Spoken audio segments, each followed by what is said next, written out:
There is an existing MOX plant at Sellafield, but its output has been a tiny fraction of what it was supposed to do, and it cost an enormous amount of money. Cables leaked by WikiLeaks, so the US described it as a big industrial embarrassment and a white elephant. Fukushima has changed the landscape because there is now growing concern in Japan about the whole nuclear business, in particular the business in recycled fuel. And the purpose of the MOX plant at Sellafield was to make fuel that would be sent back to Japan using Japanese plutonium.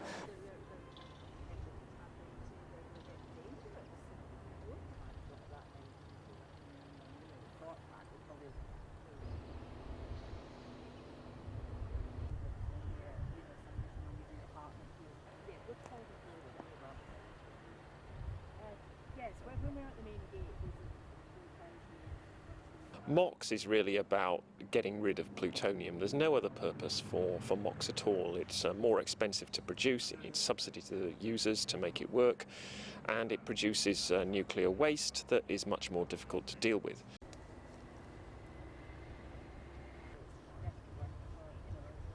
One of the biggest fears since 9/11 is, of course, that stockpiling plutonium will be targeted in some way by terrorists, either by crashing aircraft onto the site or whatever.